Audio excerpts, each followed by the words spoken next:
네, 노동자연대 온라인 토론회 지금부터 시작하도록 하겠습니다. 토론회 찾아주신 여러분들 모두 환영하고요. 오늘 토론회 진행을 맡았습니다. 저는 노동자연대 신문기자 이현주라고 합니다. 이른바 정인이 학대 사망 사건이 많은 사람들에게 그 충격과 분노를 안겨줬는데요.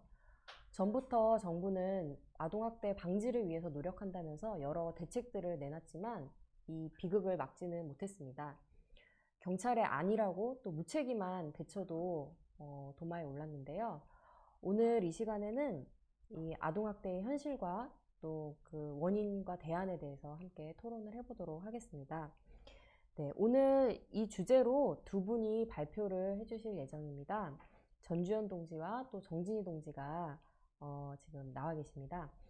전주현 동지는 노동자연대 활동가로 그동안 노동자연대 신문에 아동학대 문제와 또 문재인 정부의 여성과 아동 정책에 대해서 여러 기고를 해오셨습니다. 네, 안녕하세요. 그리고 정진희 동지는 또 노동자연대 신문 기자이시고요. 또 여성 차별과 가족 그리고 범죄 문제에 대해서 자주 다뤄오셨습니다. 네, 안녕하세요. 네, 잠시 뒤에 두 분의 발제를 들어보도록 하겠고요. 네, 오늘 토론회는 발제를 듣고 나서 그 시청자분들의 토론 시간을 이어가도록 하겠습니다. 시청자 토론 시간에는 질문과 또 시청자분들이 질문과 의견을 이야기하실 수 있는 그런 시간으로 채워갈 것이고요. 시청자분들은 실시간 채팅창과 또 전화 발언을 통해서 시청자 토론에 참여를 하실 수가 있습니다. 네, 채팅창과 전화 발언 신청 모두 지금부터 이용을 하실 수 있다는 점도 알려드리도록 하겠습니다. 네, 참여 방식에 대한 자세한 안내는 지금 채팅창과 더보기란에 소개가 되어 있으니까요. 참고를 해주시기를 바라겠습니다. 네, 그럼 전주현 동지부터 먼저 발제를 들어보도록 하겠습니다. 네, 동지들 반갑습니다. 최근 많은 사람들이 일명 정인이 사건이라고 불리는 그 양천 입양 아동 학대 사망 사건으로 충격에 빠져 있습니다. 생후 16개월 된 어린아이가 양부모에게 지속적으로 고문 수준의 학대를 받고 고통스럽게 세상을 떠났죠.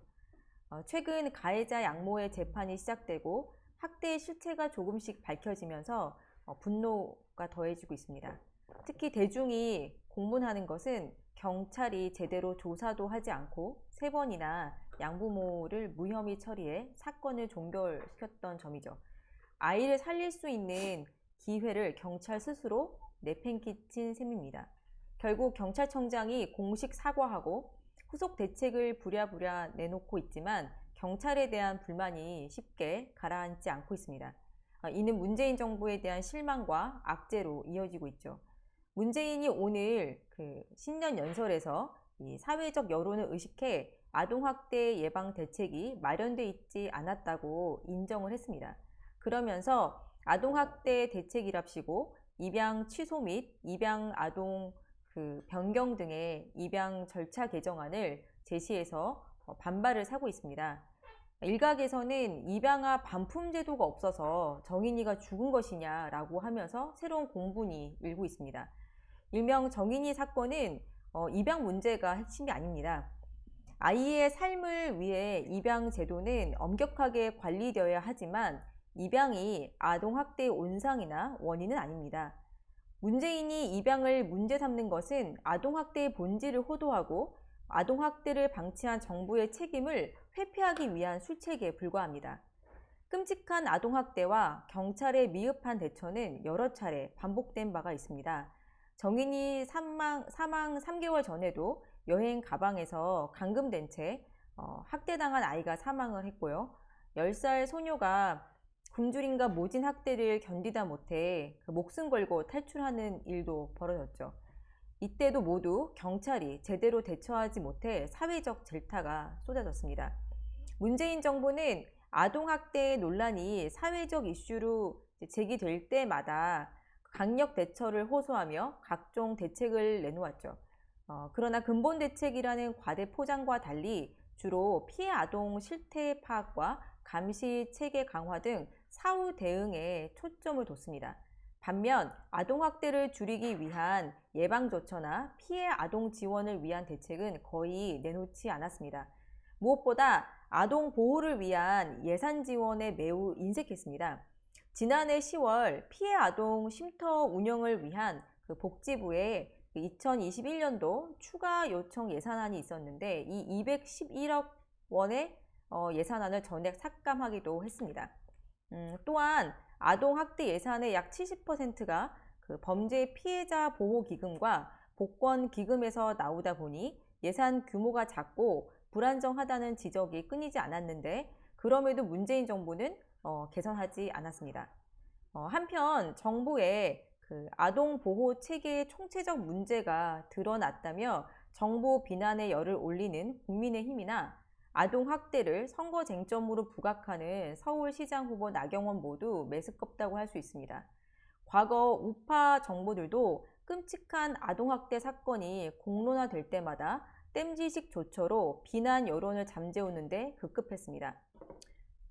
또한 지금 화면에 보듯이 바로 박근혜 정부에서도 이 아동학대 예산은 삭감되기 일쑤였습니다. 현재 보수 우파는 정인이 사건을 경찰 수사권 확대 정책과 문재인 정부를 공격하기 위한 지렛대로 이용할 뿐 아동학대 예방 조처에 큰 열의가 없습니다. 지난 10년 동안 이 정부와 지배자들의 무관심 속에서 아동학대 발견 사례는 꾸준히 증가했습니다. 아동학대에 대한 경각심이 높아져 신고가 증가한 효과이기도 하죠. 보건복지부가 학대 피해 아동 보호 현황 보고서를 이제 발표했는데요. 이 보고서에 따르면 2018년에는 약 2만 4천 건의 아동학대가 발생했고요. 2019년에는 3만 건이 넘게 발생했습니다. 아동학대로 인한 아동 사망 건수는 6년간 총 175명이고 2019년에는 42명의 아동이 학대로 사망을 했습니다. 그러나 이런 통계는 빙산의 일각이라는 지적이 많습니다. 아동학대는 은밀하게 벌어지고 방임 같은 학대는 잘 드러나지 않기 때문이죠. 또한 많은 학대가 가정에서 일어나기 때문에 발견되기 어렵습니다. 지금 보고 있는 통계에 나타나고 있는 것처럼 아동학대의 압도 다수는 가정에서 벌어지고 학대 행위자 대부분은 친부모입니다. 이런 사실은 오늘날 아동학대가 가족과 사회에 만연해 있고 뿌리 깊게 자리하고 있음을 보여준다고 할 수 있죠. 잔혹한 아동학대는 괴물 같은 개인의 일탈과 기질 문제로만 환원할 수는 없습니다. 아동학대는 아동이 사회적으로 매우 취약한 위치에 있기 때문에 발생하며 자본주의 소외와 가족제도, 빈곤과 양육 문제 등 체제의 구조적 문제와 긴밀한 연관이 있습니다. 이에 대한 설명은 저 다음에 이제 발표하실 정진희 여사께서 좀 더 자세히 이야기를 할 예정입니다. 어쨌든 이 학대 가해자 처벌 강화는 아동 학대 예방을 위한 효과적 대책이 될 수 없습니다.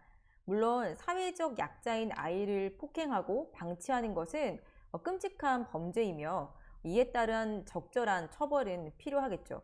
하지만 한국을 비롯해서 전 세계적으로 아동학대 처벌 기준이 꾸준히 강화되어 왔지만 아동학대가 줄어들지 않았음을 우리는 곱씹어 봐야 합니다.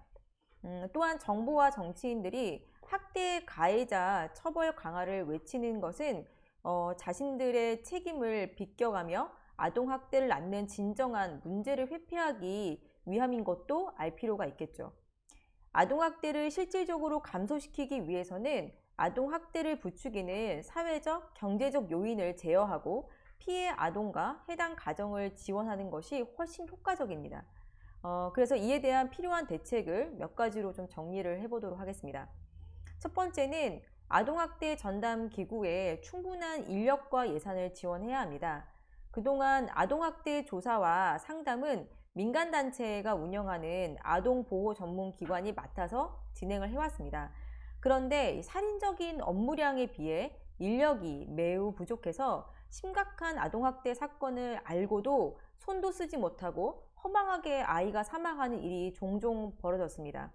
그래서 2019년에 문재인 정부는 2022년까지 아동학대 전담 공무원 1,400명을 충원하고 아동보호 전문기관 업무를 지자체로 이관해서 공공성을 강화하겠다고 발표한 바가 있죠. 이것은 과거에 비해서 진일보한 개선책이라고 할 수 있습니다. 그러나 인력과 예산 확보가 제대로 이루어지지 않아 이 문제점이 고스란히 재현되고 있는 상황입니다. 지난 10월부터 이 지자체에 한 명에서 많게는 뭐 3, 4명까지 정도의 전담 이 공무원이 배치가 되고 있는데요. 벌써부터 장시간 노동과 과도한 업무량이 논란이 되고 있습니다. 이 피해 아동에 대한 꼼꼼한 조사와 필요한 조처가 신속하게 이루어지려면 이 1,400명보다 더 많은 전담 공무원이 당장 배치가 돼야 하고 또 노동 조건도 좀 개선돼야 한다고 생각합니다. 경찰 내에도 아동학대 담당 부서가 필요할 듯합니다. 아동학대는 아동의 진술을 받기가 어렵고 내밀한 가정 문제에 개입해야 하는 등 특수한 어려움이 존재합니다. 따라서 전문성을 갖춘 숙련된 수사팀이 필요할 듯합니다. 두 번째는 실효성 있는 피해 아동 지원이 마련될 필요가 있습니다. 지난해 문재인 정부는 아동학대 예방 조처로 분리 조치를 강화했습니다. 물론 학대 가해자와 원 가정의 양육 환경 등이 개선될 여지가 없다면 분리 조치는 불가피한 측면이 있습니다. 그러나 정부는 무책임하게도 분리된 아이들이 지낼 곳을 지금 제대로 마련하고 있지 않은 상황입니다. 이 분리 조치된 피해 아동이 머물 수 있는 쉼터는 전국에 한 72곳 정도가 있고 전체 한 500명 정도밖에 수용할 수가 없습니다. 그리고 이미 지금 포화 상태에 달한 상황이죠.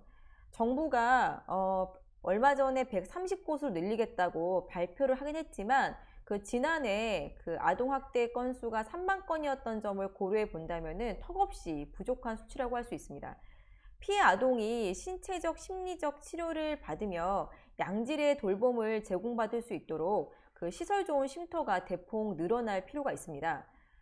만약 피해 아동이 기존 가족으로 편입되는 것이 불가능하다면은 성인이 되어 자립할 수 있도록 경제적, 제도적 지원을 세심하게 뒷받침할 필요도 있죠.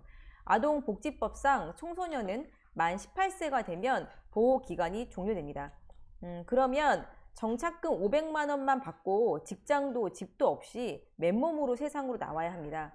한 달에 5명 정도의 보호 종료 청소년이 자살을 하는 이유가 여기에 있습니다. 분리조치가 지옥 같은 가족에서 벗어나 지옥 같은 세상으로 떠미는 방식이어서는 안 된다고 생각을 합니다. 세 번째는 학대가 발생한 가정에도 의료적, 경제적, 교육적 지원을 해야 합니다. 아동학대 연구자들에 의하면 학대 가해자는 가정 불화와 경제 문제, 정신질환 등의 영향을 받는 것으로 알려졌습니다. 과거 학대 경험이 대물림되거나 부부 간의 가정폭력이 아동학대로 확대되는 경우도 있습니다. 따라서 가해자만이 아니라 가족 전체를 대상으로 한 상담과 치료, 경제적 지원이 보장돼야 합니다. 특히 피해 아동 형제 자매도 세심하게 관리를 해야 합니다. 이들은 새로운 학대 대상이 될 수 있고 극심한 트라우마를 겪을 수 있기 때문이죠. 경제적 불평등과 빈곤이 아동학대와 밀접한 관련이 있다는 많은 연구 보고를 고려한다면 가족에 대한 경제 지원도 중요합니다. 복지부 자료에 의하면 이 학대 가해자의 많은 다수가 무직이었고 또 2위는 단순 노무직이었습니다. 물론 아동학대는 일명 정인이 사건처럼 가난한 가정에서만 일어나는 것은 아닙니다. 그럼에도 학대 가정을 치유하고 안정을 되찾게 하는 데는 일자리와 양육 지원이 든든한 버팀목이 될 수 있습니다. 마지막으로는 아동학대 예방책으로 아동복지를 비롯한 공공복지가 대폭 확충돼야 합니다. 아동 공공복지를 대폭 확대해 양육 부담과 경제적 불평등을 완화하면 아동학대를 줄이는데 큰 보탬이 될 수 있습니다. 현재 한국은 아동보호 관련 예산이 GDP 대비 0.2%로 OECD 평균 예산의 7분의 2일 수준에 불과합니다. 국가가 아이들을 방임하고 있는 거 아니냐라는 이야기가 나오는 까닭이죠. 국가와 지배자들은 사회적 약자인 아동의 삶과 인권을 개선하는 데 큰 관심이 없습니다. 그래서 아동학대 예방 정책이 이토록 미미한 수준에 머물러 있는 것이죠. 아동이 부모에게 모든 것을 의존해야 하는 사사화된 양육제도는 아동학대를 예방할 수 없습니다. 가족 생계가 어려워지고 양육 부담이 커지면 부모들의 압박과 스트레스가 높아지면 아동학대로 이어지기 쉽죠. 또한 소외와 경쟁, 불평등 속에서 좌절하고 비틀어진 일부 부모들이 자녀를 화풀이 대상으로 삼으면서 학대 행위로 발전하기도 합니다. 따라서 부자들에게 세금을 왕창 걷고 군사비를 대폭 줄여서 가족과 아동을 위한 공공복지 재원을 마련해야 합니다. 더 나아가 아동학대를 뿌리 뽑기 위해서는 불평등과 억압이 아로새겨진 자본주의에 근본적으로 도전하는 것이 필요하다고 할 수 있습니다. 네, 발제를 마치도록 하겠습니다. 네, 바로 이어서 정진희 동지의 발제 들어보겠습니다. 네, 아동학대의 정의에는 신체적 폭력뿐 아니라 정서적 학대, 성적 학대, 방임까지 들어갑니다. 아동학대는 은폐되기 쉽기에 정확한 규모를 알 수는 없습니다. 하지만 많은 아동이 여러 형태의 학대를 당하고 있다는 것은 분명합니다. 아동학대가 많이 벌어지는 것은 한국뿐 아니라 세계적인 현상인데요. 지난해 6월 중순 UN 등 국제기구가 보고서를 냈습니다. 세계 아동의 절반인 약 10억 명이 학대로 장애와 사망 등의 피해를 볼 수 있다고 밝혔습니다. 2017년에만 4만 명에 달하는 어린이가 학대로 사망했다고 합니다. 세계에서 아동의 처지가 가장 열악한 곳은 빈곤층 인구가 사회 다수를 차지하고 전쟁이 일어나는 곳입니다. 이런 나라에서 극심한 폭력과 학대를 경험하는 아동들이 많죠. 하지만 미국과 유럽 등지의 부유한 나라들에서도 여러 형태의 아동학대가 많이 일어납니다. 주류 언론의 아동학대 보도는 가해자들의 잔인함을 부각하는 데 초점을 두지만 아동학대의 원인을 단순히 개인들의 심리나 의식의 문제로 축소할 수는 없습니다. 아동학대가 세계적으로 많이 일어난다는 것은 아동학대가 자본주의 체제에 뿌리를 두고 있다는 것을 뜻합니다. 자본주의는 소수의 지배계급이 노동계급의 노동을 착취하는 체제입니다. 자본주의에는 엄청난 빈부격차가 있고 이윤이 우선이 되는 사회입니다. 경찰은 평범한 사람들보다 부유한 권력자들을 보호하기 위해 존재합니다. 경찰이 아동학대 신고를 무시하는 일이 흔히 일어나는 이유입니다. 착취를 바탕으로 하는 자본주의 사회에서 사람들은 자신의 삶과 사회 전반을 통제하지 못하고 소외를 경험합니다. 인간의 본성인 노동은 시장의 힘에 따라서 사고 팔리고 시장의 힘 앞에서 인간은 무기력해집니다. 이런 과정은 인간의 삶과 경험에 모두 영향을 끼칩니다. 심각한 불평등이 존재하고 경쟁이 부추겨지는 사회에서 인간관계는 얄팍해지고 사람들의 공감 능력은 크게 떨어지기 쉽습니다. 자본주의에서 불평등은 구조적이지만 지배자들은 실패를 한낱 개인 탓으로 돌립니다. 그래서 좌절한 사람들은 흔히 열등감과 수치심을 느끼고 이것은 종종 폭력으로 나타납니다. 서구의 학자 리처드 윌킨슨과 케이트 피킷이 2010년에 불평등의 영향을 다룬 책을 낸 바가 있습니다. 이 책은 유명한 책인데요. 국내에서는 2012년도에 이웃 출판사에서 평등이 답이다 라는 제목으로 나왔습니다. 그들은 국가별 비교 연구를 위해서 소득 불평등을 중심으로 연구를 했습니다. 그 결과를 보면 불안장애, 충동조절장애, 심각한 질병이 모두 불평등과 강한 상관관계가 있습니다. 특히 폭력범죄와 소득불평등이 높은 상관관계가 있습니다.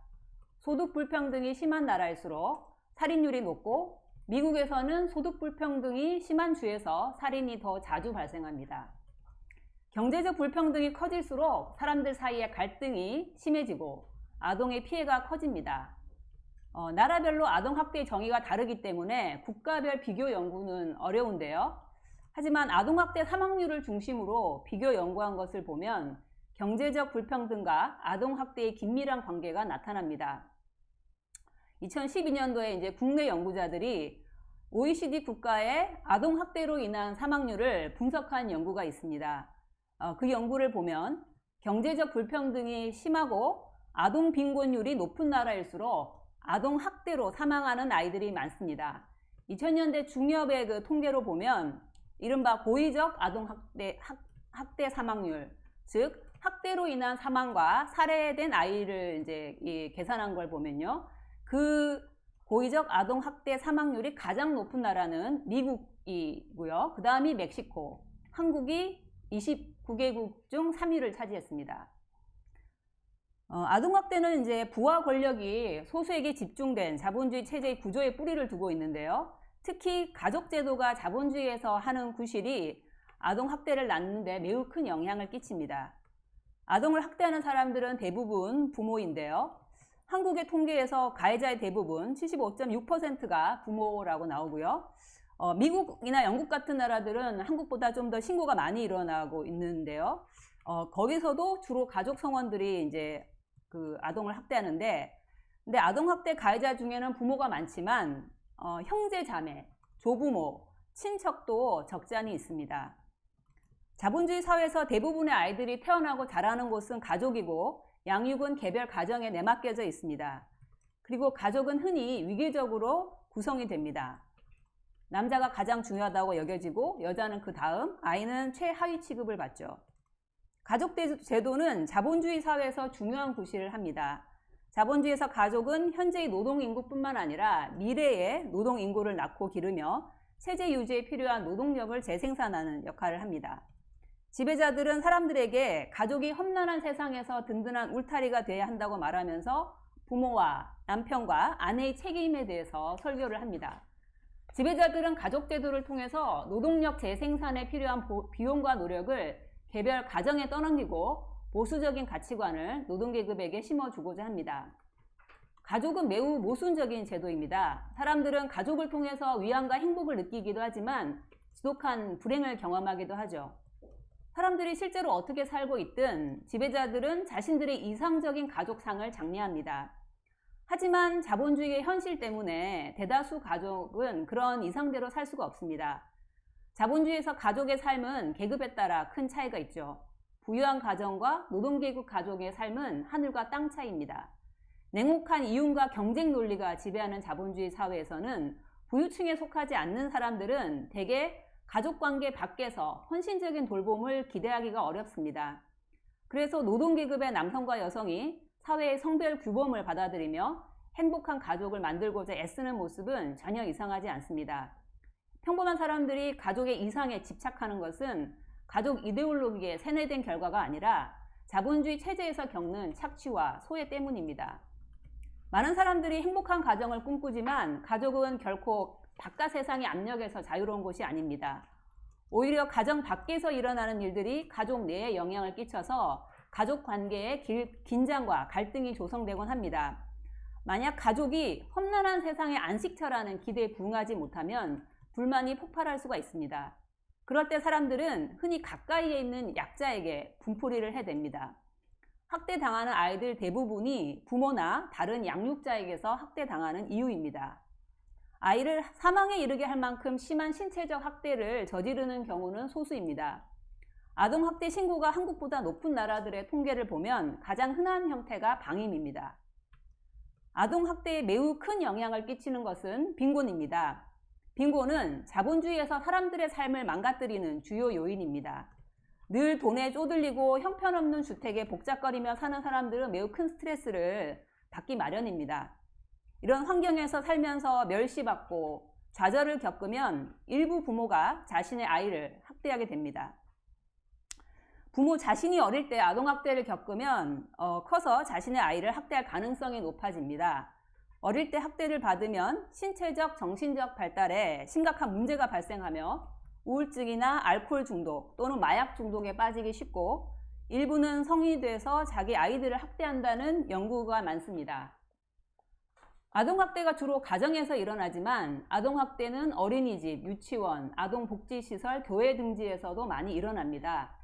불평등과 차별이 자본주의 사회의 모든 제도에 스며들어 있기 때문입니다. 학교나 복지기관 같이 자본주의에서 아동을 돌보는 기관들은 모두 관료적으로 운영이 됩니다. 그리고 아동은 대개 통제의 대상이 되죠.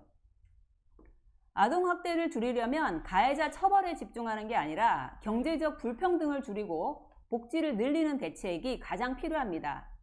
처벌이나 신고 강화 같은 조처는 사후 약방문일 뿐 결코 예방책이 될 수가 없습니다. 아동학대 처벌 수위가 높은 미국은 아까 제가 얘기했던 고의적 아동 사망률이 OECD 1위입니다. 인구 10만 명당 2명 이상이 이런 학대로 사망을 했는데요.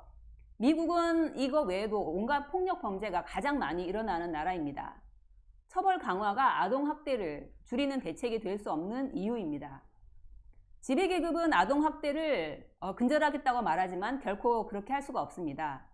아동학대 사건이 발생할 때마다 요란한 말잔치만 할 뿐이고 아동복지를 중요한 문제로 다루지 않습니다.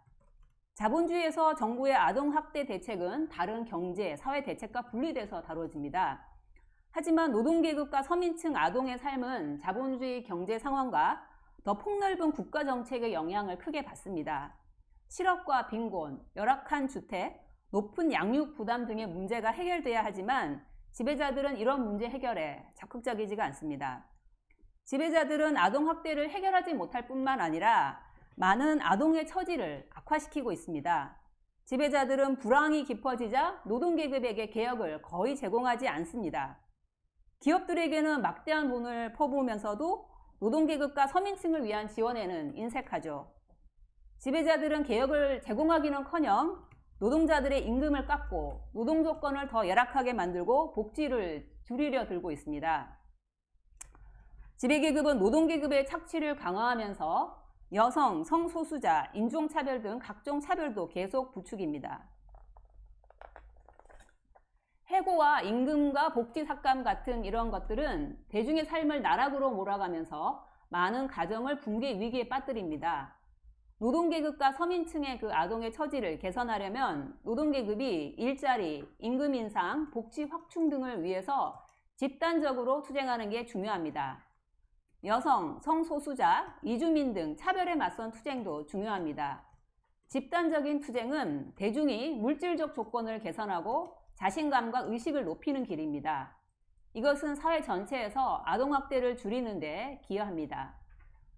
노동계급의 투쟁이 심화돼서 혁명으로 발전하면 자본주의를 제거하고 대중의 필요가 중심인 사회를 건설할 수 있습니다.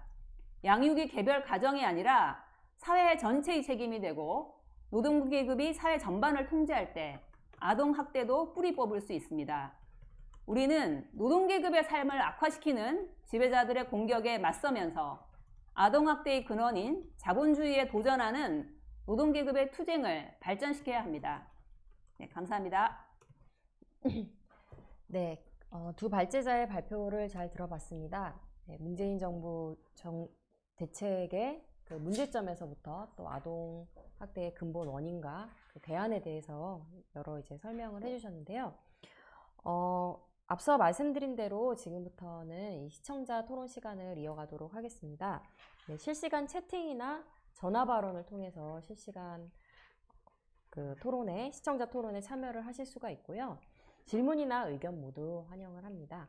네, 전화 발언을 신청하시는 분들에게는 3분 동안 발언을 하실 수 있는 시간을 드리도록 하겠습니다.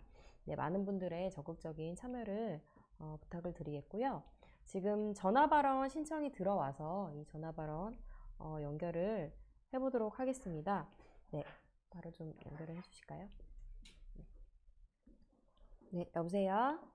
네, 여보세요? 네, 발언해 주시면 됩니다. 네, 발제 잘 들었습니다. 저는 장미순이라고 합니다. 아이를 키우는 부모 입장에서 이런 끔찍한 아동학대 사건을 접할 때마다 정말 분노와 안타까움을 금할 길이 없는데요. 이런 사건이 터질 때마다 언론은 부모의 인성이나 가족사가 문제인 것처럼 떠들지만 발제에서 잘 말씀하셨듯이 정부가 아동학대를 위한 실질적 대책을 마련하지 않은 채 양육을 개별 가정에 떠넘긴 것이 주된 요인이라고 생각을 합니다. 이윤 중심의 경쟁체제인 자본주의에서 부모들은 양육 때문에 엄청난 경제적, 심리적 압박을 받고 있거든요. 자기 자식은 자신보다 나은 삶을 살길 바라고 그래서 월급의 일부를 사교육비로 투자하고 경쟁사회에 뒤처지지 않기 위해서 자신과 아이를 끊임없이 압박하게 되죠. 이것뿐만 아니라 월급을 오르지 않거나 오히려 해고의 위험에 있는데 집값은 천정부지 치솟고 물가도 치솟으면서 노동계급이 겪는 그 소외와 불안감은 갈수록 커지고 있습니다. 특히 올해 같은 그 팬데믹 상황이나 경제 위기 상황에서 노동계급의 삶이 더 팍팍해지고 있는데요. 저 같은 경우에도 방과 후 교사로 일을 하다가 팬데믹 이후 일자리 잃고 하루 종일 아이랑 집에서 지내고 있거든요. 그러니까 하루 종일 양육에 시달리면서 스트레스를 받는데 또 지금과 같은 상황에서 층간소음 때문에 아이를 또 못 움직이게 하니까 저도 모르게 아이한테 짜증내고 또 짜증내면서 내가 부모 자격이 있나 하면서 우울해지는데 저 정도의 평범한 삶이 이런다면은 좀 더 열악한 환경에 있는 사람들은 더 어려운 상황에 직면할 것이라고 생각을 합니다. 이처럼 문재인 정부가 팬데믹 상황에도 제대로 대응 못하고 그리고 오히려 돌봄을 개별 가정이나 여성에게 떠넘기고 있는데 아동학대 대책을 제대로 마련할 수 있을까? 저는 사실 의구심이 가고 있고요. 오히려 팬데믹 상황이 강화되고 그리고 경제 위기가 강화될수록 취약계층의 아동들은 더 위기의 상황으로 몰릴 거라고 생각을 합니다. 그래서 문재인 정부뿐만이 아니라 발제자들이 잘 말씀하신 것처럼 개별 가정의 양육을 떠넘긴 이 자본주의 체제에서는 근본적으로 아동학대에 근절이 어렵다고 생각을 합니다. 오히려 과거에서 우리는 이런 그 아동학대 근절할 수 있는 방법을 찾아야 되는데 러시아 혁명 시기에 가장 가난했던 나라인 그 러시아에서 유아 사망률이 굉장히 높았었는데 혁명 이후에 가사와 양육을 사회화하고 여성들이 평등해지면서 영아 사망률이 급격히 줄었었거든요. 이처럼 불평등과 차별이 없는 사회에서만이 그 아동학대도 완전히 근절될 수 있다고 생각합니다. 그래서 저는 이 자본주의 체제 자체에 도전하는 것이 진정으로 아동학대를 예방하는 길이라고 생각합니다. 네, 여기까지입니다. 네, 고맙습니다. 네. 네, 발언 잘 들어봤고요. 지금 그 전화 발언 신청 또 들어와서 바로 연결을 해주시기를 바라고요. 그 사이에 제가 그 채팅창에 올라온 질문을 하나 소개를 드리도록 하겠습니다. 윤하연 씨가 질문을 올려주셨고요. 아까 이제 발제자 또 이제 잠깐 언급을 하셨는데요. 이 보육시설에서의 아동학대가 문제가 된 적도 많은데 그래서 어린이집에 CCTV 설치가 의무화됐다고 들었습니다. 그럼에도 아동학대가 줄었는지 모르겠네요. 그리고 CCTV 설치 의무화가 아동학대 완화에 도움이 됐는지 궁금합니다. 또 모든 체벌을 아동학대로 볼 수 있는지도 궁금합니다. 라고 하는 그 질문을 올려주셨습니다. 이 질문들에 대해서는 나중에 그 발제자들의 그 의견을 들어보는 시간을 좀 갖도록 하겠고요. 지금 그 전화 발언 연결이 돼서 바로 연결해 보도록 하겠습니다. 네, 여보세요? 네, 네, 발언해 주시면 되겠습니다. 아동복지법 3조 7항은 아동학대를 이렇게 정의하고 있습니다. 성인이 저지르는 아동의 건강, 복지, 발달을 저해하는 행위들, 그리고 보호자가 저지르는 아동을 유기, 방치하는 행위들입니다. 그러나 이것으로는 아동학대의 근원을 건드릴 수가 없습니다. 오직 개인들, 그것도 대부분 그들 자신들조차 피해자인 개인들만 처벌할 수 있기 때문입니다. 실제로는 자본주의 체제 자체가 아동을 학대하고 있습니다. 자본주의 체제가 대다수 아동의 건강, 복지, 발달을 저해하고 있습니다. 자본주의 체제가 가난한 지역, 가난한 나라, 가난한 동네, 가난한 가정, 가난한 아이들의 고통과 불행을 방치하고 있습니다. 자본주의는 그 출발부터 아동들을 굶주리게 하거나 공장에서 노동자로 착취했습니다. 초창기 선진국들에서 아동 노동을 끝장낸 것은 노동자들의 투쟁이었습니다. 계급차별, 불평등, 가난은 특히 노동계급과 가난한 가정의 아이들을 고통스럽게 만듭니다. 우리는 부정부패를 단지 불법이냐 합법이냐로 판단하지 않습니다. 계급적 관점에서 노동계급의 입장에서 부정한 것인가 부패한 것인가를 따지고 판단합니다. 예컨대 가습기 살균제 문제도 그렇습니다. 또한 합법적인 탈세 방법들, 대기업들이 누리는 광범위한 세금 감면 제도들은 합법이지만 계급적인 부정부패입니다. 마찬가지로 아동학대도 법적 기준으로만 판단을 한다면 대안 자체가 굉장히 어렵습니다. 때로는 입장 자체도 수세적이 될 수 있습니다.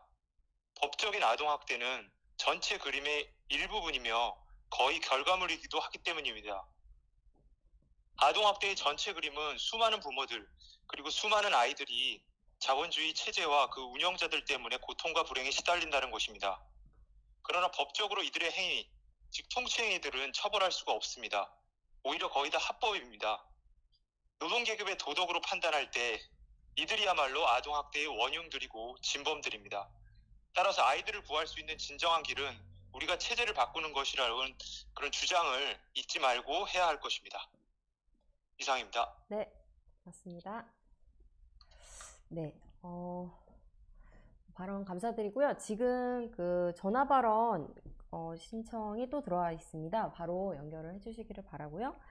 그 사이에 지금 채팅창에 들어온 올려주신 질문 중에 한 가지 좀 소개를 드리겠습니다. 아까 CCTV 관련해서 질문을 올려주셨는데요. 그것에 대해서 김은영 씨가 그 의견을 남겨주셨습니다. CCTV 설치가 돼 있음에도 아동학대를 줄이지 못했습니다. CCTV가 설치되어 있는 곳에서도 아동학대를 저지르는 일들이 벌어졌고요. 보육교사의 처우와 노동조건을 개선하고 정부가 보육 등 지원을 확대하는 것이 대안입니다. 라고 의견을 올려주셨고요. 관련해서 이제 김종한 씨도 이 어린이집 학대 문제가 이 턱없이 부족한 보육 인력과 자원 때문이다. 라고 하시면서 CCTV 설치가 일부 보육교사 탓이라고 호도하는 효과가 있다라고 하는 지적도 해주셨습니다. 네, 그럼 전화 연결 바로 또 해보도록 하겠습니다. 네, 여보세요? 네, 안녕하세요. 저는 그 아동학대 신고 의무자로 지정된 초등학교에서 근무하는 교사인데요. 10주년 정도 근무하면서 저는 다양한 아동학대 사례를 만나봤거든요. 근데 이제 제가 봤던 아동학대 유형에는 신체적 폭력도 있었지만 꼭 그와 동반되는 게 방임입니다. 부모가 알코올 중독 같은 정신적 문제나 경제적 어려움이 심해서 아동을 이렇게 장기간 방임해서 학교 생활에 이제 문제가 발생하면 교사가 알아챌 수 있는 거죠. 제가 많이 본 것은 경제적 어려움 때문인 건데요. 요 근래에도 잠시 언론에 나왔던 사건인데 한부모 가정이나 맞벌이 가정 이런 데서 일터에 나간 부모가 장시간 집을 비우면서 이제 아이의 위생 상태나 식습관 이런 것들에 이제 문제가 노출되는 경우가 종종 있었습니다. 그러니까 사실 아동학대라는 것이 분명 부모의 잘못된 선택이긴 하지만 엄청 폭력적이거나 악마 같은 부모들만의 문제는 아니에요. 경제 위기 속에서 노동자들이 빈곤과 불평등을 겪고 있는데 또 양육과 돌봄까지 가정에게만 맡기는 게 참 문제를 발생시키는 거죠. 근데 실제로 교사들이 아동학대를 봐도 신고하는 게 쉬운 것은 아닙니다. 얼마 전 실천교육교사 모임이라는 곳에서 교사들 800명을 대상으로 설문조사를 했는데요. 40%의 교사가 목격을 했는데 이 중 신고한 거는 19%밖에 아니었습니다. 그러니까 신고를 또 망설인 경험도 60% 정도나 되고요. 그래서 이거는 사실 아동학대 신고 이후에 어떻게 될지 걱정이 많기 때문인데 그 학대 부모랑 아동이랑 분리를 해도 안전하게 학교 생활이 지속할 만한 환경이 아닌 거죠. 문재인 정부가 신고 의무나 처벌만 강화했지 그 이후에 대책이 거의 없다고 봐야 합니다. 그러니까 이렇게 되면 신고한 교사가 무책임한 교사로 원망을 들을 수 있어서 사실 신고를 고민할 수밖에 없는데요. 저희 학교에도 몇 년 전에 지체장애 아동을 폭력적으로 학대하는 부모가 있어가지고 경찰과 전문기관에 분리조치를 요청하고 병원에 입원을 시켰는데 그 다음날 병원을 가보니까 피해 아동이 부모가 데려갔다라는 거예요. 그러니까 이런 황당한 경험이 있었는데 사실 마땅히 가까운 곳에 보호할 곳이 없다 보니까 부모가 그냥 다짐 서약서 같은 걸 쓰고 데려가도록 허용을 하는 거죠. 이렇게 되면 재발은 10중 팔구 일어납니다. 그래서 무조건 신고만 할 수는 없고요. 또 방임하는 아동들은 분리조치라기보다는 아동보호 전문기관 같은 데서 나와서 주기적으로 부모와 또 아동하고 상담을 해주고 집안 점검 등을 하는 조치를 취하는데 이것도 인력과 재원이 없어서 8회 정도만 하고 그냥 끝나버리더라고요. 근데 그 사이에 환경이 쉽게 변하지는 않잖아요. 그래서 다시 이제 또 지속되는 경우가 많습니다. 그래서 이렇게 안전한 후속 대책, 또 지속적 관리를 하려면 사실 아까 뭐 발주자님도 말씀하셨듯이 피해 아동을 보호하고 지원하는 그런 전담 공무원, 전문가들, 아동 전문가들을 대폭 이렇게 투입을 해야 되죠. 그리고 시설을, 아동들을 보호할 수 있는 시설을 늘리고, 저는 그리고 그냥 시설에 맡긴다고 될 문제가 아니라 그 아이들의 그 정신적 고통도 해결할 수 있는 따뜻한 지원 대책이 필요할 것 같은데, 제가 듣기로는 이번 올해 피해 아동 보호 예산 703억 원을 전액 삭감했다고 들었습니다. 한참 그 아동학대 막 사건들이 벌어졌을 때 이런 짓을 문재인 정부가 했던 거죠. 그래서 저는 이게 돌봄 같은 것을 가정에게만 맡기기보다는 문재인 정부가 대폭 공적 돌봄의 그 질을 높이고 또 양도 확대하기 위해서 대폭 재정 지원을 해야 될 것 같은데, 오히려 네네. 지금 문재인 정부는 돌봄 노동자들의 공짜 노동만 쥐어 짜내고 있고 민간 위탁으로 돌봄 서비스를 돌리려고 하고 있습니다. 때문에 네, 이런 이제 정리해 주십시오. 돌봄 복지를 확대하려면 지금 현재 돌봄 노동자들처럼 투쟁하는 노동자들을 우리가 지지하고 그 규모를 키워야 한다고 생각합니다. 네, 감사합니다. 네. 네. 발언 감사드리고요. 지금 그 전화 발언 신청 또 들어와서 바로 연결을 해주시기를 바라겠습니다. 네. 그 사이에 또 채팅창에 올라온 질문을 하나 소개를 드리겠습니다. 오선희 씨가 질문을 올려주셨는데요. 사회주의자들은 기본적으로 경찰력 강화에 반대한다고 알고 있는데, 그 발제에서 말씀해주신 그 숙련된 수사팀 등 경찰의 변화를 촉구하는 것도 부분적으로 필요하다고 이해하면 될까요? 이런 개혁이 가능하려면 무엇이 필요할까요? 라고 하는 질문을 올려주셨습니다. 네, 이에 대해서는 이후에 또 발제자 의견을 들어보도록 하겠고요. 네, 지금 전화 발언도 연결이 됐죠? 바로 해보도록 하겠습니다. 네, 여보세요? 여보세요? 네, 발언 해주시면 되겠습니다. 네, 저는 보육시설에서 아동학대에 대해 짧게만 얘기를 하려고 하는데요. 채팅창에서 받는 얘기가 나와서, 윤하연 씨가 이제 CCTV에 대해서 이제 말씀해 주셨는데, 저는 CCTV가 아동학대를 줄이는 효과는 거의 없을 것 같고, 왜냐면 우리가 뉴스에서 이제 그런 보육시설에서 아동학대 그런 뉴스를 볼 때 CCTV 자료화면을 되게 많이 보잖아요. 그러니까 CCTV가 있어도 그런 일부 보육 노동자들이 아동을 학대하는 일이 벌어지는 걸 보면은 CCTV가 큰 효과가 있는 것 같진 않아요. 저는 오히려 CCTV가 악영향을 주면 오히려 악영향을 줄 것 같은데, 왜냐면 그런 보육시설에서의 아동학대도 이제 다른 여타 아동학대와 마찬가지로 단지 개개인의 인성 문제가 아니라고 저는 생각을 해요. 그런 보육 노동자들의 그런 열악한 처우가 좀 핵심적인 문제인 것 같은데, 대부분의 이제 보육 노동자들이 굉장한 좀 심각한 저임금에 시달린다고 들었어요.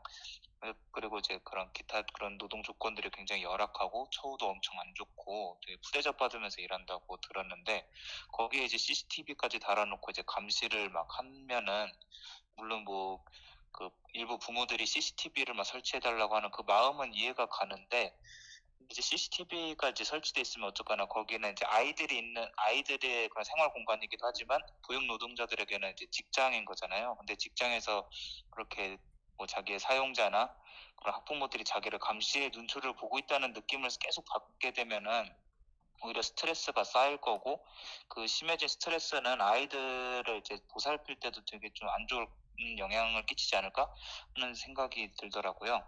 막 장시간 막 그런 고강도 아이들 돌보는 게 또 엄청 힘들잖아요. 그래서 장시간에 걸쳐서 그런 고강도 노동을 하지만 그런 저임금과 감시에까지 시달리면서 온갖 스트레스를 겪는 사람이 아이들을 막 따스하게 대해주고 막 되게 친절하게 뭐 대해주고 그런다면은 오히려 그런 사람들이 좀 대단한 것 같고, 그래서 대부분의 보육 노동자들이 굉장히 좀 대단한 분들인 것 같다는 생각이 듭니다.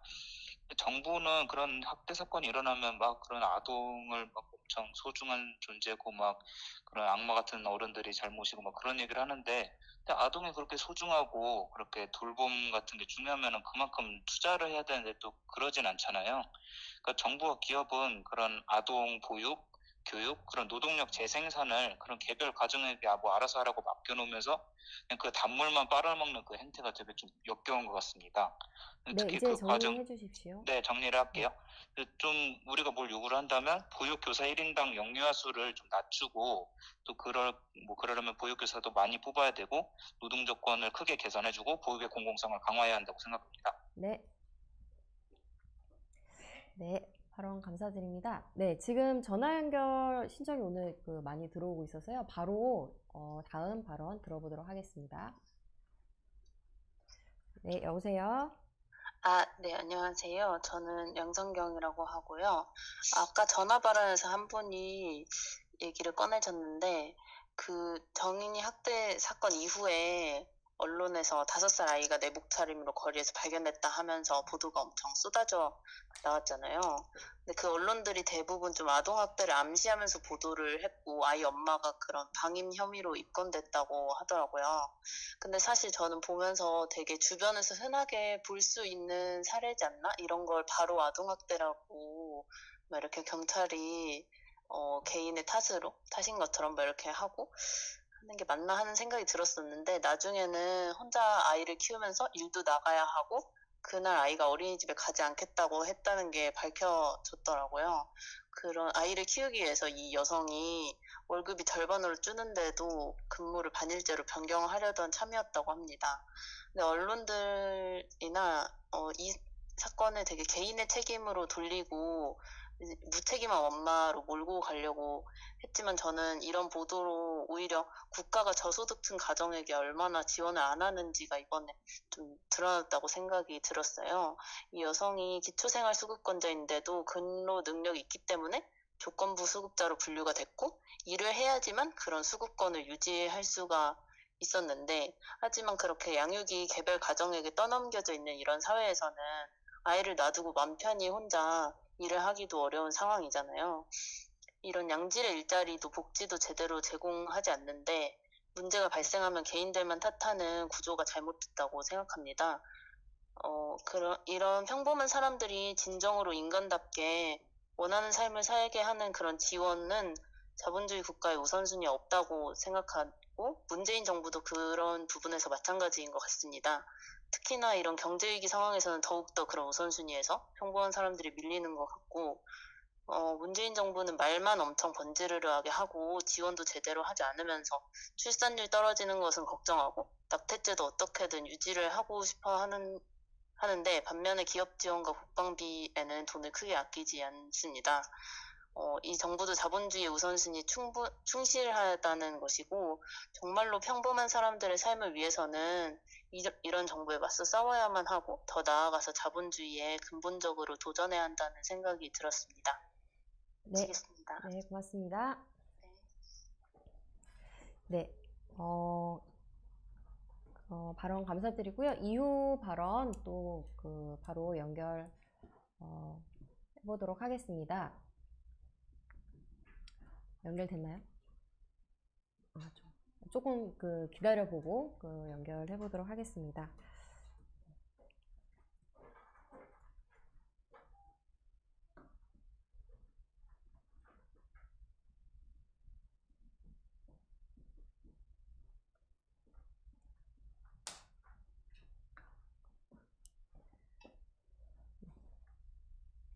네, 여보세요?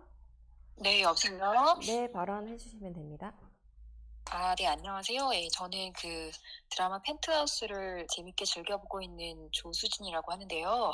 저는 이제 그 아동 학대가 사실 저는 계급 차별적이라는 생각이 들었는데, 물론 이제 그 발제자께서 아동 학대가 빈곤이 주요 원인이라고 하는 것에 대해서 동의하고 노동계급 자녀들이 크게 영향을 받는다고 생각하는데요. 다만 이제 이것이 노동계급의 가정에서만 일어나지는 않는 것으로 좀 생각이 돼서요. 그래서 앞서 제가 펜트하우스 즐겨본다고 했었는데, 그 극 중에 천서진이 자신의 딸 하은별을 그 경쟁을 위한 수단으로 대상화하고 공부하는 기계처럼 대하면서 이렇게 성적이나 성과에 극도로 집착하는 모습을 보이거든요. 그래서 저는 이것도 학대적 성격이 있다는 생각이 들었어요. 근데 이제 이런 형태의 학대는 빈곤과 관련이 있다기보다는 오히려 그 자본주의 사회에서 겪는 소외, 경쟁 논리 이런 것들이 작동해서 인간성을 왜곡해버린 결과라는 생각이 들었어요. 그리고 또 한 가지는 그 정신제 질환을 이렇게 가진 양육자에 의한 학대도 종종 발생하는데, 그러니까 사실 저는 이제 제가 그 직업이 교사인데, 실제 그 학부모 중에서 이제 그런 어려움이 있어서 아이에게 이렇게 아이를 이렇게 방 안에 가둬놓고 문을 잠근다든지 뭐 이런 행위를 하는 일이 있어서 저도 이제 아동학대 신고를 한 적이 있었는데, 사실 그런 것들이 이 자본주의에서의 어떤 소외가 근본적으로 깔려있는 그런 원인이다라고 저는 생각이 들었고요. 그러나 이제 자본주의가 계급 차별적인 것처럼 역시 아동학대 형태나 양상도 계급 차별적이라는 생각이 듭니다. 왜냐하면 이 그 하은별이 이제 천서진으로부터 이렇게 학대를 당하지만 사실 노동계급의 자녀들은 가난 때문에 더 고통스러운 상황에 내몰리고 또 심지어 죽임을 당하는 일까지 발생하기도 합니다. 그래서 그런 점에서 아동학대는 노동계급에게 차별적으로 작동하는 굉장히 끔찍한 현상이고, 사람보다 이윤이 우선이고 경쟁 논리로 운영되는 사회를 바꾸는 것이 또 다른 그런 정인이와 같은 아이의 그런 죽음을 막는 근본적이고 현실적인 대안이라는 생각이 들었고요. 그다음에 혹시 제가 이제 질문도 할 수 있다면 좀 이렇게 말씀을 드리고 싶은데, 사실 그 개별 가정의 양육자에 의한 이제 학대가 근본이 아니다라고 많이들 이렇게 말씀해 주셨잖아요. 그래서 동의하고, 바로 그런 점 때문에 저는 사회 구조적인 학대를 들여다봐야 되지 않을까라는 생각을 했어요. 그래서 제가 방학이라서 지금 낮 시간대 TV를 이제 좀 볼 기회가 많아져가지고 보다 보면 그 가난한 가정에서 열악하게 살고 있는 아동들을 이렇게 후원하라는 그런 방송들이 나오거든요. 유니세프가 대표적인데, 그러면서 네, 이제 이제 그 정리해 대안으로 주셔야 될 것 같네요. 개인들에게 주머니를 열라고 좀 호소를 하고 그러는데, 사실 이런 어떤 가난, 빈곤 등 같은 것들을 방치하는 국가, 기업 이런 것에 책임을 이렇게 근본적으로 묻지는 않거든요. 근데 오히려 국가나 기업이 재원을 마련해서 이 문제를 해결하고, 또 근본적으로는 아동 그 학대 형태 중 하나가 방임이라면 저는 국가적인 방임, 사회적인 방임에 주목하면서 이것을 방치하는 사회를 근본적으로 이렇게 바꾸는 거, 이런 것들이 아동 학대를 없애는 진정한 대안이라는 생각이 들었는데, 그 부분에 대해서 이따가 발제자들께서 좀 말씀해 주시면 감사하겠습니다. 네. 네. 오늘 그 전화 발언 신청이 매우 많이 들어와서요. 바로바로 연결해 보도록 하겠습니다. 네, 여보세요? 네. 네, 발언해 주시면 됩니다. 예, 앞서 지금 말씀해 주신 분들 발언들 잘 들었고요. 일단 자본주의 체제 자체가 이제 경쟁과 축적 시스템이죠. 이제 이 말은 자본가들 본인들 역시도 체제로부터 자유롭지 않다는 건데, 물론 이제 재벌집 자식들도 다 그렇지는 않겠지만 그들의 자식들도 일부 이제 어린 나이에 오토바이 타고 마약하고 막 그런 문제들이 굉장히 많다는 거 널리 알려져 있잖아요. 이런 체제에서 너무나 당연한 게 아닌가라는 생각이 들었습니다. 또한 이번에 이제 의사 국가고시 합격한 조민에 대해서 이제 논란이 요새 굉장히 많은데, 여기서 저는 이제 드는 생각이, 그나마 이제 부모 찬스에 따라서 딸은 그 커리큘럼을 잘 따랐기에 다행이지, 조민이 그렇지 않고 이제 옛 조선시대 때 사도세자처럼 그냥 뭐 다른 성향의 아이한테 이런 사회적 기준의 교육을 강요했을 때, 그러니까 문제가 됐을 때 그 반작용 어땠을까, 그때 그런 생각이 들기도 했습니다. 그래서 부모가 떠먹어줘도 못 받아 먹는다라는 그 비난받는 주민이 또 반대로 떠오르기도 했고요. 여기서 또 이제 평범한 사람들은 누릴 수 없는 참 계급 차별적이구나, 이런 생각이 들기도 했습니다. 그리고 다음에 들어서는 제가 이제 단순한 의문이 또 들어서 질문을 또 하고 싶은데, 이제 양육의 사회화 이제 이런 거를 이제 또 중시하잖아요.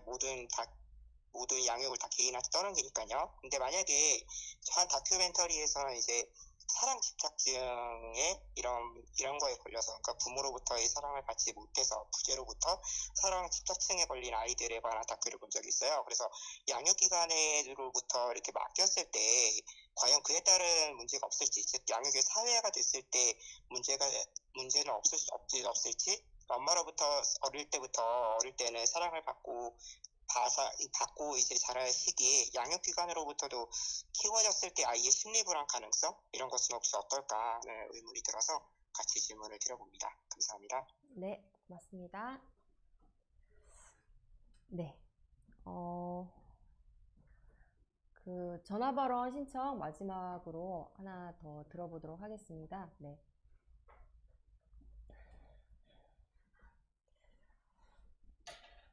네, 여보세요? 네, 여보세요. 네, 발언해 주시면 됩니다. 네, 저는 노동자연대 회원 최일봉이라는 사람이고요. 이런 아동학대의 근본적인 원인이 자본주의 시스템에 있고, 그래서 이 아동학대를 근절하려면 근본적으로 자본주의 시스템을 제거해야 한다라는 것에 100% 동의합니다.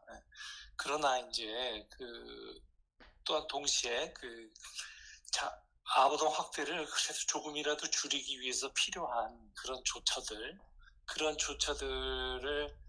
줄이는 거지, 조금 줄이고 완화시키고 그러는 거지 없애지는 못하는 그런 조처들을 앞에서 전주현 씨 같은 분이 잘 그렇게 얘기해 주셨고, 그에도 또한 동의합니다.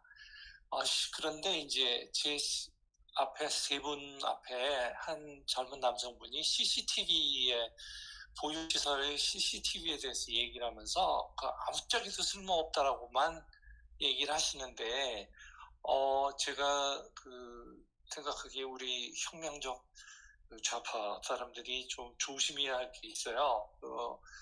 자칫하면 오해를 줄 수 있는 건데, 무조건 다 이게 자본주의 체제의 근본적 원인이 있다라는 말을 강조하려다는 나머지 무슨 완화시키거나 약간 말하자면 시시포스의 신화처럼 다시 또 악화되고 다시 악화되고 그럴 수 있는데, 그런 조처들에 대해서는 좀 지지하지 않는 것처럼 말하는 오류가 하나 있고, 근데 앞에 그분은 그렇게까지 나가신 것 같지는 않지만, 또 하나 어떤 문제를 생각을 해야 하냐면, 우리가 줄이거나 그런 건 아닐지라도 불가피하게 그냥 우리가 두고 살아야 하는 문제들이 있어요. 보육시설의 CCTV 같은 건 저는 그렇다고 생각합니다. 그것이 아동학대를 줄이지도 못하고 그러긴 하지만, 그러나 그 보육시설에서 일어나는 일어날 수 있는 그런 학대 문제 같은 것을 부모의 입장, 그들 중에 다수가 노동계급 부모입니다. 근데 그런 사람들의 입장에서 봤을 때 이게 자기 아이가 학대를 당한 것인지 아닌지 사실 여부가 궁금하신 분들이 있는데, 그런 분들에게 CCTV에 설치하지 맙시다, 또는 불필요해요, 저는 지지하지 못하겠습니다, 이런 식의 태도를 우리가 가져서는 안 된다고 생각합니다. 그것이 아동학대를 줄이거나 그러지는 못해도, 그러더라도 그런 일을 계속 일어나게 마련인데, 그런 일을 겪었을 때 그 부모들이 그 사실을 확인하고 그 책임자를 처벌하는, 그가 근본 원인자는 아니지만 자본주의 체제이지만, 그러나 그것의 그도한 일부로서, 또는 그것의 효과로서 개인적인 그런 비행을 저질렀을 때 처벌은 받아야 돼요. 그런 그것을 경험하는 부모의 입장을 생각한다면, 우리가 CCTV를 막 지지하고 그게 필요하다 이럴 수는 없더라도 그것이 불가피하다라는 점은 인정을 해야 하는 거죠. 마치 범죄에서도 마찬가지예요. 런던이 세계에서 가장 CCTV가 많다는 나라인데, 도시인데, 그 CCTV 범죄 전혀 줄이지 못합니다. 그러나 범인을 잡는 데는 약간의 효과는 있어요. 약간의 효과는 있어서 그것을 CCTV 다 없애라, 이런 급진적이고 초자파적인 주장을 할 수는 없는 것처럼, 보육시설의 CCTV에 대해서도 우리가 말을 할 때 좀 조심스럽게 말을 하는 것이 우리가 개혁주의자들과 대화하면서 설득할 수 있는 그런 기본 태도라고 봅니다. 네, 이상입니다. 네, 고맙습니다. 네, 오늘 굉장히 많은 분들이 지금 발언과 또 질문으로 많이 기여를 해주셨습니다. 아무래도 굉장히 사회적으로 또 커다란 충격을 준 그런 사건이고, 이런 것들을 어떻게 하면 근절할 수 있을까에 대한 또 관심이 많은 것을 반영을 하고 있는 것 같은데요. 지금 채팅창에도 많은 의견들을 많이 주셨는데, 제가 일일이 다 소개해드리지 못한 점에 대해서는 좀 양해를 해주시기를 바라겠습니다. 네, 오늘 그 시청자 토론은 여기까지 진행을 하도록 하겠고요.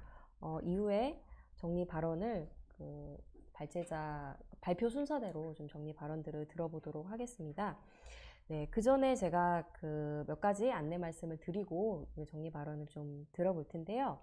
다음 노동자연대 온라인 토론회를 소개를 드리겠습니다. 네, 지금 연일 주식 열풍이 화제죠. 경제는 어려운데 주식은 최고치를 경신을 하고 있는데요. 다음 주 노동자연대 온라인 토론회에서는 마르크스주의 관점으로 이 문제를 한번 분석을 해보도록 하겠습니다. 네, 다음 주 토론회에도 많은 관심을 보내주시기를 바라겠고요. 다음으로는 노동자연대 신문을 소개해 드리도록 하겠습니다. 네, 이번 노동자연대 신문에는 오늘 주제인 아동학대와 관련한 기사가 실려 있고요. 뿐만 아니라 낙태와 또 이주민 구금시설의 코로나 감염 우려 문제 등과 같이 여러 차별 문제들을 다루고 있습니다. 그래서 많은 분들이 꼭 읽어보시기를 바라고 또 알림이도 설치하시고 또 정기구독도 하시기를 권해드리겠습니다. 네, 그러면 발제자분들의 정리 발언을 차례로 들어보도록 하겠습니다. 네, 저도 CCTV 문제에 대해서는 앞서 여러분들이 얘기하신 몇 가지 좀 중요한 강조점들에 대해서 동의를 보내는 바가 있는데요. 일단 당연히 CCTV 설치한다고 해서 아동학대를 줄이거나 근절을 할 수는 없죠. 물론 어린이집에서 벌어지는 학대 같은 경우에는 그 전체 아동학대의 비중의 한 4% 이내로 비중은 적지만 벌어지지 않는 것은 아닙니다. 그래서 부모들이 믿고 안심하고 보육시설에 맡겼는데 자신의 아이가 학대를 당한다고 생각하면 굉장히 불안하겠죠. 따라서 그런 심정을 우리가 고려하지 않고 CCTV를 설치할 수 없다, 반대한다 이렇게 나가는 것은 좀 효과적인 대응이라고 할 수는 없겠죠. 다만 이 CCTV가 아동학대를 방지하지 못한다는 현실을 고려해 볼 때 오히려 보육교사들의 노동 조건을 개선하는 것이 실질적으로 훨씬 중요한 문제라는 점을 저는 강조하는 생각합니다. 실제로 보육교사들이 지금 1인당 담당하는 아동수가 워낙 많고 커버하기가 힘들어서 식사도 편히 못하고 휴지도 거의 못합니다. 심지어는 그 CCTV에 그 보육교사들이 1분이라도 비춰지지 않으면 아동학대로 간주가 됩니다. 그래서 벌점을 물거나 원장으로부터 지적을 받기도 하는 일이 벌어집니다. 이런 식으로 보육교사들을 닥달하면서 감시만 할 것이 아니라 아이들을 편하게 양질의 교육을 선사할 수 있도록 저는 그런 교사를 대폭 늘려서 그 노동 조건을 개선하는 것이 더 중요한 문제라고 생각이 듭니다. 경찰의 숙련된 수사팀 필요 문제는 물론 사회주의자들이 자본주의의 경찰을 근본적으로 개혁할 수 있다는 것을 저는 기대해서는 안 된다고 생각합니다. 경찰의 근본적인 그 본질이라고 하는 것은 자본주의 지배체제를 수호하고 또 그로부터 수혜를 얻는 지배자들을 보호하는 데 본질적인 기능이 있는 거죠. 하지만 현실적인 문제도 우리는 배제할 수는 없습니다. 이 아동학대라고 하는 것은 굉장히 특수한 문제가 있어요. 아이들이 진술을 제대로 할 수 없기 때문에 객관적인 의료학적, 과학적인 그런 검증이 필요합니다. 그리고 아동 전담 이 조사관들만 가지고는 그 가족 내 내밀한 관계까지 다 고려해서 그다음에 어떤 소환할 수 있는 권한이 없는 상태에서 이 조사하는 데 또 한계가 있기 때문에 이 전담 공무원과 그다음에 경찰과 의료진이 협업을 해서 그 체계적인 그다음에 이제 수사를 좀 할 필요가 있는 거죠. 마치 여성의 성범죄 담당이라든가 디지털 성범죄 전문 팀이 있는 것처럼 아동학대도 좀 숙련된 그리고 지속 이 치료를 겸해서 할 수 있는 그런 수사팀이 저는 좀 마련되고 그에 필요한 예산 지원이 이루어지는 것이 저는 필요하다고 생각이 듭니다. 빈곤과 아동학대 관계 문제에 대해서는 발제에서도 언급을 했었지만 긴밀한 관계는 있죠. 하지만 경제 문제로만 다 환원할 수는 없습니다. 분명히 이제 발언하셨던 분의 얘기처럼 소외와 그다음에 경쟁, 그다음에 이 자본주의가 사람들의 인간관계를 비틀고 왜곡하는 그런 문제가 가족에도 투사되기 때문에 나타나는 문제들도 우리가 배제를 할 수 없습니다. 특히나 부유층 가정들 같은 경우에는 자녀들을 자신의 기대를 만족시키기 위한 대리물로, 소유물로 여기고 그런 방식을 강요하면서 폭력을 행사하기도 하고, 또 부유한 가정의 재산과 특권을 물려받아야 한다는 것 때문에 강압적인 이제 교육이나 체벌과 훈육을 하기도 하죠.